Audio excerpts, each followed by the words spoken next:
Greetings all, Shane Bruce, Resto Ma Daisy, with yet another hail and farewell. Guess what, kids? This is the last Defender I'll work on for my special client who is collecting Defenders. This is a model 141. Let's show you the roll stamp up there. It's real faint, but it is legible to a certain degree. The model 141 was the third iteration of the Defender series, built between 1951 and 1953. So only a 2-year run before they transitioned to the model 142. Had a lot of similarities with its later brother, the 142. Both guns came equipped with the acetone cellulose stocks, the plastic stocks. The rear sight on the 141 is slightly different than the one on the 140. It is elevation adjustable, and there is a moderate degree of windage adjustment if you start messing with that little screw right there.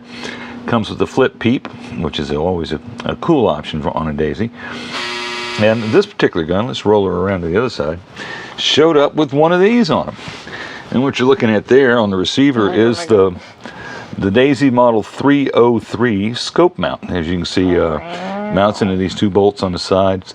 I don't believe that this gasket underneath the mount itself is a factory item. It just looks like something that maybe I would have built. But somebody put on there in order to space the screws out. You notice that the two screws are slightly different. I believe that this one is a hodgepodge screw because probably the original lost was fell out, whatever. But to get the mount working again, you know, it's a Daisy. You could always mod them. So somebody way back in the way back decided to go ahead and do that. Now, the thing that made the 303 scope, which is, you'll have to imagine, it's right here. You just can't see it because you don't have it. It's the invisible model. But it was unique for a Daisy rifle scope in that it actually had glass in it. Wow, 4 bits of glass and 2 power magnification. Fancy. Super-de duper. Let's take a look at the buttstock down here. And you'll see that there's the Daisy Credo, you know, a promise by all Daisy users, mandated by the company because they cast it into the stock that they would be responsible young men with their Daisies and never shoot at anything they shouldn't shoot at with their Daisies. And I'm sure that no one ever did. No. And the pledge is on there, dude. What are you talking about? Exactly.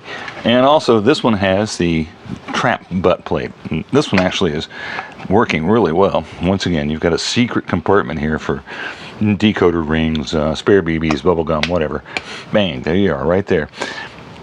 The stock is one of the cellulose acetate stocks, and as I mentioned in a previous video, they are just incredibly complex. I don't know how they got that swirling done the way they did it, but it looks good. Unfortunately, this one is unusual in that it's, if you'll note, straight and doesn't have any cracks that are huge, and the very tip of the stock where it goes into the receiver is actually still there, hiding out underneath that non-factory screw that has a slightly wider body as a result of previous installations and extractions. Sad but true, but it's one of the few things on this gun I don't believe to be original, aside from this particular mount. But this is how the gun is. This is how it is original. This is how it's going back to the customer. Now, I want to show you this, the shot tube. The Model 141, it was a 50-shot repeater. The Model 142 was a 1,000-shot repeater. Well, the reason was that they went with the Model 25 spring-fed magazine. And this particular Model 25 spring-fed is kind of neat. It's got the short collar. And I always like this. Oh, I'm all over the place. I always like this detail. On these older spring-fed shot tubes, they've got this nice recessed crown, which looks kind of cool. And did have, you'll see there, the remnants of knurling. You know, this one's been installed and deinstalled and put in and put back and reloaded many, many times. It's got the interrupted thread so that it spins true, even though there is no loading port need for a gun equipped with this particular style of BB shot tube. Anyway, nice piece. Let's stick her back together. Here's the really cool part. When it came in, it was not functioning. It exhibited every symptom of a blown abutment seal.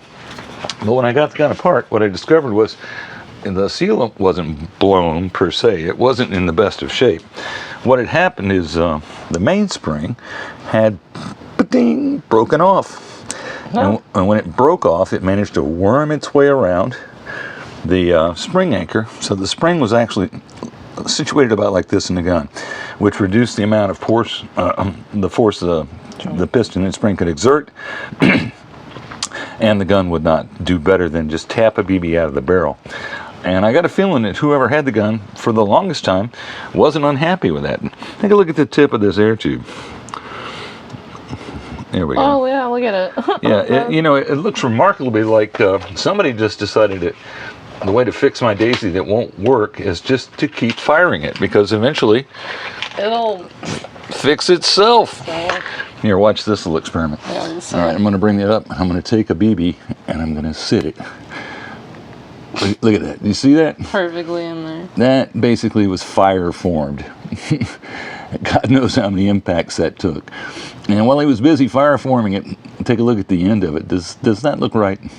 No. That little bitty slot ain't getting the job done. No. So after we got the gun apart and diagnosed the broken spring, replaced that with a Cobalt 327.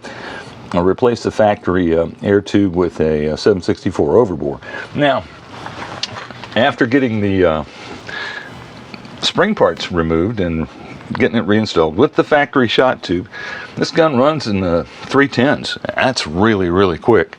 But if you take the factory shot tube out and slap in the good old Model 25 seamless air tube, she jumps up into the 350 range. And I'm going to notify the client of that. And I think I've already sent him one of these with one of the other guns that I worked on for him, but I really think that this would be a nice little, very discreet mod that can be done and undone with relative ease, because this was unusual.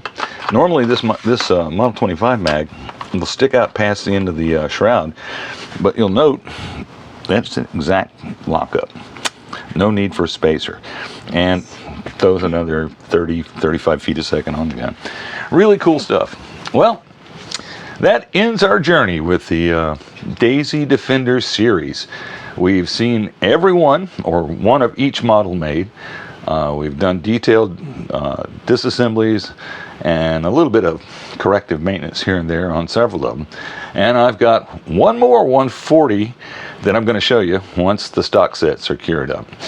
And that one happens to stay here with us at the Remuda, courtesy of our customer who sent us all these other Defenders to work on. That's all we've got for you tonight, kids.